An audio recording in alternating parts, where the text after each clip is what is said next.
अब ये जुल्म रुकनी चाहिए। हमारा राज्य देश को कुल 58 प्रकार का खनिज संपदा देता है, जैसे लोहा, चांदी, यूरेनियम, बॉक्साइट, ग्रेफाइट। इसके बावजूद आज हम लोग का झारखंड गरीबी में दूसरा नंबर पर क्यों है? आज हमारा राज्य लाचारी, बेबसी और गरीबी में जी रहा है। आज हम समस्त झारखंड वासियों को एकजुट होकर लड़ना होगा, बुराइयों के खिलाफ, भ्रष्टाचारियों के खिलाफ तथा सरकार की गलत नीतियों के खिलाफ। क्योंकि विनोद बिहारी महतो ने कहा था कि लड़ना तब है जब माटी, बेटी और रोटी संकट में हो, और आज ये तीनों संकट में आ चुकी है और आज हमें एकजुट होकर लड़ना ही होगा। अब हम अपनी इस माई माटी की छाती को और चीरने नहीं देंगे, क्योंकि वक्त आ गया है झारखंड में राज कर रहे समस्त भ्रष्टाचारी नेताओं तथा अन्य प्रदेशों के मंत्री तथा महामंत्री को झारखंड से उखाड़ फेंकने का।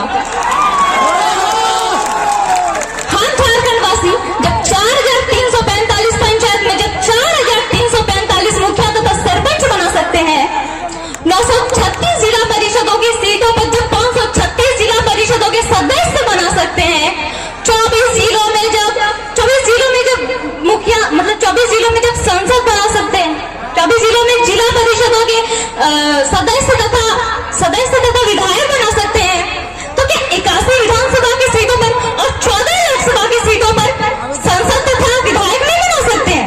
जरूर बना सकते हैं और बनाएंगे। और मुझे झारखंड के समस्त नारी शक्ति एवं खास तौर पर युवाओं पर पूर्ण विश्वास है कि 2024 में जयराम भैया के नेतृत्व में पाकुड़ से लेकर गढ़वा तक तथा पश्चिमी सिंहभूम तक, कोडरमा से लेकर पश्चिमी सिंहभूम तक पूर्ण झारखंड में, संपूर्ण झारखंड में बदलाव का एक नया उदय होगा।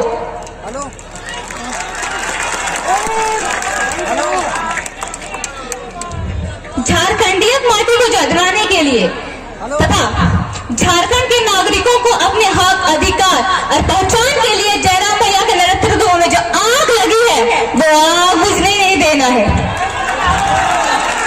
क्योंकि तभी हम झारखंड में चल रहे समस्त ज्वलंत समस्या जैसे उद्योग नीति, विस्थापन नीति, अस्थायी नीति, 1932 का खतियान और 60-40 नहीं बल्कि 90-10 नीति लागू कर सकते हैं।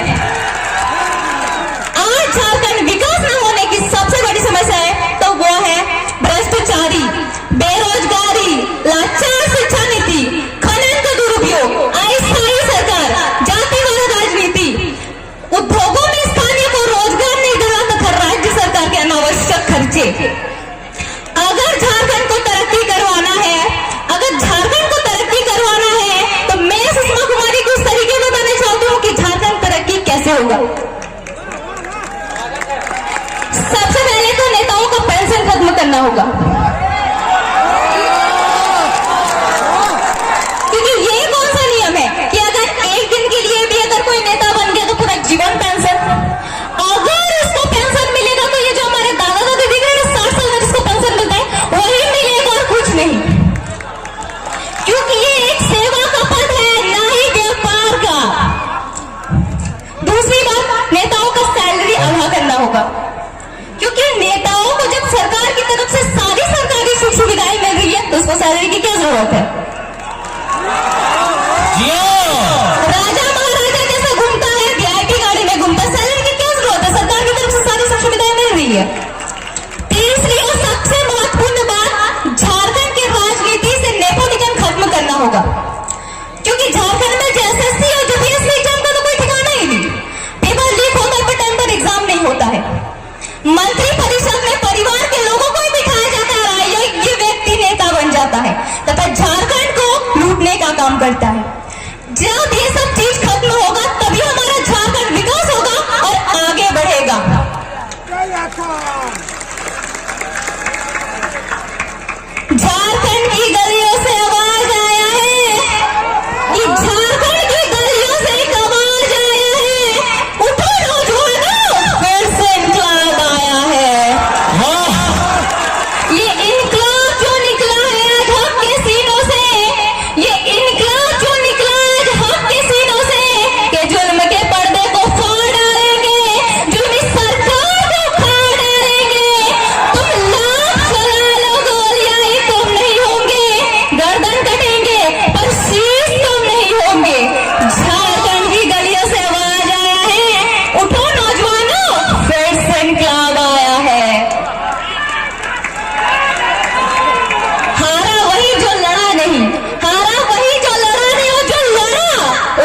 लगू और ना ही हमने कभी एक हारे देवे।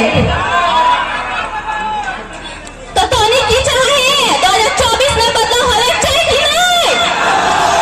नहीं चाहिए? 2024 में बदलाव होवे चाहिए कि नहीं?